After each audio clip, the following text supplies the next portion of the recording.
Start करने से पहले बोलना चाहूँगा कि जो चैनल पे नए हैं प्लीज़ चैनल को सब्सक्राइब कर लीजिए। और एपिसोड की स्टार्टिंग में हम लोग देखते हैं कि बोरुटो जल्दी जल्दी अपना नाश्ता खत्म करके बाहर जाने लगता है। तो हिनाटा और इमामरी से पूछते हैं तुम इतनी जल्दी कहाँ पे जा रहे हो। तो बोरुटो बोलता है कि मैं सास्के के साथ ट्रेनिंग करने के लिए जा रहा हूँ, उन्होंने मुझे प्रॉमिस किया था कि वो आज मुझे ट्रेन करेंगे। तो हिनाटा बोलते हैं तुम थोड़ा सास्के के बारे में भी तो सोचो, वो अभी इतने दिनों बाद घर पे आया तो उसको थोड़ा आराम करने दो, अभी ट्रेनिंग क्यों कर रहे हो उसके साथ। तो बोरुटो बोलता है मॉम आप सास्के को ढंग से जानती नहीं, अगर वो यहाँ पे होते तो वो बोलते एक शिनोबी को कभी भी रेस्ट नहीं करना चाहिए। तो हिनाटा बोलते तुम अपने डैड की तरह लगते हो नारुतो, बिल्कुल जब तुम्हारे डैड बच्चे थे तो वो भी ऐसे ही थे, वो हमेशा अपने मास्टर के साथ ट्रेनिंग करने के लिए हमेशा तैयार रहते थे। तो बोरुटो बोलता है मैं अपने डैड की तरह पे हूँ। तो हिनाटा उसको बोलते हैं कि तो वो भी अपने मास्टर के साथ ट्रेनिंग करने के लिए हमेशा तैयार रहते थे। तो बोरुटो बोलता है क्या उनका भी कोई मास्टर था, मुझे उनसे मिलना है, वो कैसे दिखते थे। तो हिनाटा बोलती है वो बहुत अच्छे आदमी थे, उनका नाम था मास्टर जिराया, वो तुम्हारे डैड के बहुत अच्छे मास्टर थे। तो बोरुटो बोलता है मुझे उनसे मिलना है, जल्दी मुझे उनके पास ले चलो, वो कहाँ रहते हैं, जल्दी से बताओ मॉम उनके बारे में मुझे। तो हिनाटा बोलते तुम उनसे मिल नहीं सकते क्योंकि वो एक्सपायर हो चुके हैं, लेकिन उनकी कुछ फोटोज़ है मेरे पास, अगर तुम देखना चाहो तो मैं तुम्हें दिखा सकती हूँ। तो हिनाटा उसको एल्बम दिखाती है जिसके अंदर जिराया की फोटो होती है, और हिनाटा बोलती है तुम्हारे डैड के टीचर और फादर फिगर की तरह थे। तभी बोरुटो की नज़र सोनाटे की फोटो पे जाती है और बोलते ग्रैनी सोनाटे तो अब भी ऐसी दिखती हैं। तो हिनाटा उसको नेजी की फोटो दिखाते बोलते ये मेरा बड़ा भाई था और ये मेरा कज़न था।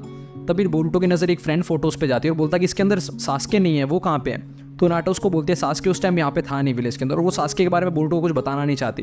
तो बोरुटो बोलता है सास्के उस टाइम पे कैसे लगते थे जब वो हमारे जितने थे। तो हिनाटा बोलते हैं सास्के हमेशा टॉप आता था और वो हमेशा बहुत ज़्यादा कूल था। तो बोरुटो बोलता हाँ मुझे पता ही था मेरे मास्टर हमेशा कूल होंगे और इस बूढ़े आदमी से तो ज़्यादा ही कूल होंगे। तो हिनाटा बोलती है ऐसे मत बोलो, मास्टर जिराया बहुत ज़्यादा अच्छे थे और वो बहुत ज़्यादा स्ट्रॉन्ग थे, शायद वो सास्के और तुम्हारे डैड से भी ज़्यादा स्ट्रॉन्ग होते आज की अगर जिंदा होते तो। तभी बोरुटो सास्के को ढूंढते ढूंढते उसके घर पे चला जाता है क्योंकि सास्के उसको ट्रेनिंग ग्राउंड पे नहीं मिलता।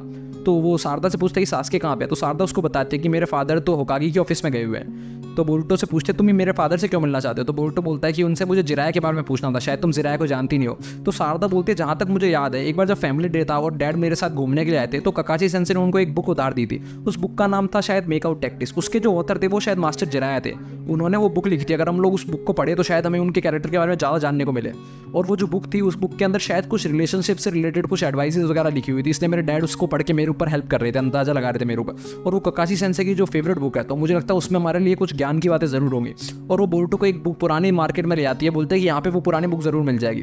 तभी उनको एक चोर दिखता है जो कि वहाँ से भाग के जा रहा होता है कुछ चुरा के, तो वो उसको रोकने के लिए जा ही रहे होते तभी वहाँ पे शीनो और कीबा आ जाते हैं और उस चोर को पकड़ लेते हैं कि झटके में, और चोर को बोलते हैं तुम लोग रूल ब्रेक नहीं कर सकते। तभी उसको बोरुटो वगैरह दिखते हैं। तो बोरुटो उससे पूछता है कि आप लोग मेकआउट टैक्टिक्स के बारे में जानते हैं क्या, बुक के बारे में।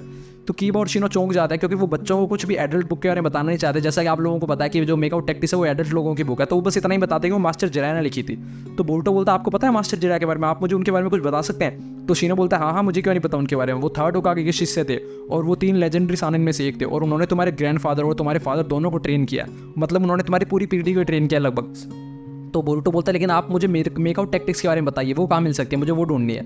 और उन्होंने अगर ये मास्टरपीस लिखा है तो उसके अंदर कुछ सक्सेस के सीक्रेट लिखे होंगे, मुझे वो जरूर जानना है। तो कीबा और शीनो दोनों उन लोगों पे चिल्ला देते हैं और बोलते हैं नहीं तुम वो नहीं पढ़ सकते, तो ये बहुत ज़्यादा छोटे हो। और बोरुटो और शारदा वहाँ से उदास होकर आ जाते हैं। तो बोरुटो बोलता है ऐसी कैसी नॉवल हो सकती है जो कि हम लोग अभी पढ़ नहीं सकते, हम लोग बच्चे हैं उसके लिए। तो शारदा बोलती है शायद ऐसा हो सकता है कि उसके अंदर कुछ डीप नॉलेज हो जिसके लिए हमें लाइफ का कुछ एक्सपीरियंस चाहिए, इसलिए शायद हम लोग अभी ना पढ़ सकें। तभी उनको चोजी और चोजो दिखते हैं जो कि एक स्टोर लगा रखा होता है उन्होंने कपड़ों का। तो बोरुटो समय देख के चोची से पूछता है कि अंकल आपने मेकआउट टैक्टिक्स पढ़ी है क्या, आप मुझे उनके बारे में बता सकते हैं कुछ। तो चोजी घबरा जाता है और बच्चों को उसके बारे में कुछ बताना नहीं चाहता, तो वो बताता है कि वो शायद एक रोमांटिक नॉवल है, मैंने ज़्यादा पढ़ी नहीं है। तभी चोचो बोलते हैं कि जो ये स्ट्रीट है इसके नीचे एक एंटीक बुक्स की शॉप है, शायद हमें वहाँ पे वो मेकआउट टैक्टिक्स मिल सकती है। तो वो तीनों जने चले जाते हैं उस बुक को ढूंढने के लिए और वो दुकान वाले से पूछते हैं। तो वो दुकान वाला बोलता है शायद इस सीरीज़ की 5 या 6 बुक आई हैं, मुझे ढूंढनी पड़ेंगी, एक भी मिल जाए तो। तभी उसको एक बुक मिल जाती है। तभी वहाँ पे चोजी पहुंच जाता है और उस बुक को अपने पास ले लेता है और छुपा लेता है, और वो उनको मना कर दिया कि तुम लोग ये बुक नहीं पढ़ सकते, तुम अभी छोटे हो।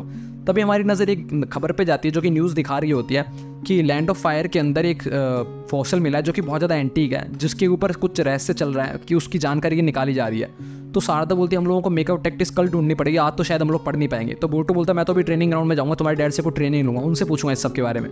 तो बोरुटो चला जाता है सास्के से मिलने के लिए ट्रेनिंग ग्राउंड में और उससे पूछता है कि आप मास्टर जिराया के बारे में कुछ जानते हैं। मेरी मॉम बोल रही थी कि वो आपसे भी ज़्यादा स्ट्रॉन्ग है और मेरे डैड से भी ज़्यादा स्ट्रॉन्ग है। वो मेरे डैड से तो चलो ज़्यादा स्ट्रॉन्ग हो सकते हैं लेकिन मुझे नहीं लगता वो आपसे ज़्यादा स्ट्रॉन्ग होंगे। और मेरी मॉम बोल रही थी कि मेरे डैड का और उनका जो रिलेशनशिप है वो हमारे जैसा रिलेशनशिप है, स्टूडेंट का और पीपल का, मतलब स्टूडेंट का और टीचर का बॉन्ड है। तो सास्के बोलता है कि तुम्हारी मॉम ने ये तो सच बोला कि उनका स्टूडेंट और टीचर का बॉन्ड है, लेकिन वो उनका बॉन्ड जो वो हमारे से अलग है। मास्टर जिराया ने तुम्हारे डैड को बहुत कुछ सिखाया और तुम्हारे डैड का और उसका बॉन्ड जो था एक फादर और चाइल्ड के जैसा बॉन्ड बन गया था। तो बोरुटो बोलता है लेकिन आपने भी तो मुझे बहुत कुछ सिखाया, रासेंगान, शुरिकेन, जुत्सु। तो सास्के बोलता है नहीं हमारा बॉन्ड अलग है, अभी भी तुम्हारे डैड के अंदर उसकी जिराया की बहुत सारी छवि है और जिराया जो था वो बहुत ग्रेट आदमी था।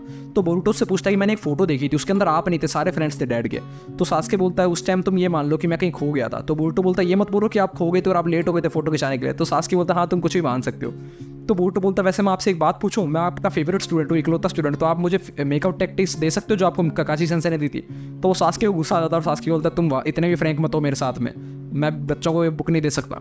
तो बोरुतो चुपचाप अपने घर पे आ जाता है और हिनाटा से पूछता है कि मॉम डैड जब मेरी एज के तो वो कैसे लगते, तो वो कैसे थे।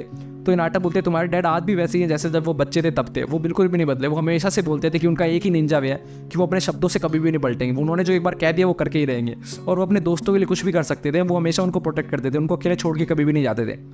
और जब से वो मास्टर जिराया से मिले थे तब से वो और भी ज़्यादा स्ट्रॉन्ग हो गए थे और उनकी फीलिंग्स जो थी वो बहुत ज़्यादा स्ट्रॉन्ग हो गई थी। मैं हमेशा तुम्हारे डैड को जब मैं बच्ची थी तब से देख रही हूँ और मैं उनको हमेशा से देखती आ रही हूँ कि वो कैसे बड़े हुए।